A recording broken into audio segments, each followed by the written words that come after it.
So you've opened up your document and it's just a blank canvas. So at the top here, we're going to go to Insert, Image from Camera. So Insert Image from Camera. If you have glasses on, I would recommend taking them off, but I need to leave mine on for a second. So I'm going to put my cursor right over the camera button. Turn sideways. Fix your hair if you want to. And then without moving the cursor, you're just going to take your silhouette and click it and click Insert. Now make it bigger so it fills up the screen. I'm actually going to crop some, so I hit this crop tool, then I'm going to grab these black bars and drag it in. It doesn't really matter, it just makes it a little easier on me because it's hard for me to see what I'm actually doing. So I'm just cropping it a little, you don't have to. And then you're just making it bigger so you can see everything better. All right, so let's review. We're going to not the line tool, but under line, we're going to the curve tool. So curve tool.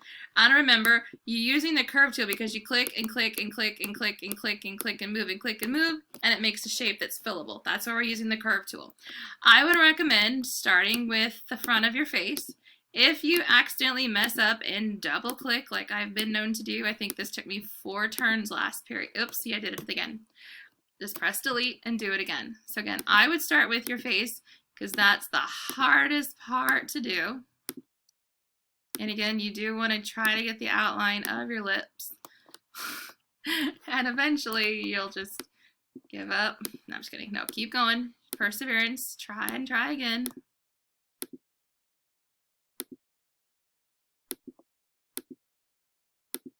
And keep going and going and going. Now, ladies, you have a hard decision to do. Are you going to do all of your hair down the back? Or are you going to cut it off so it looks more like a bust? That's totally up to you. Gentlemen, if you have a beard, you need to decide, are you going to include the beard or not? Whoops, that was really bad. There's my silhouette. So what do I do now? I click the arrow key, I select the original picture and delete it. Okay, this is creepy looking. I'm gonna double click on my picture really quick. Just a reminder, you can move these purple things, the dots in, so it doesn't look so awkward. There we go. While it's selected, fill it with a black color, and I would recommend making it transparent. Again, I'm gonna click this arrow key and move it over here. Next, I need to right click to get a background, so right click, background. I don't want solid, I want one of the transparent, I want one of the gradient ones, so pick one. I don't care which one, I like the purple color, that's just me. Then what you're going to do is you're going to go to shapes, call out, and get one of these call out buttons down here. I don't care which one you use, I'm gonna go with this one. And then you need to give me some sort of a quote. But first, let's fill the color in with something that's a little less ugly.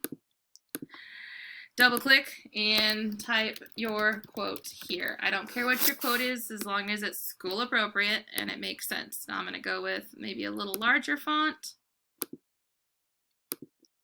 And then this is the part I like. This little yellow dot right here, I'm going to grab it and drag it so it looks like it's actually coming from me talking.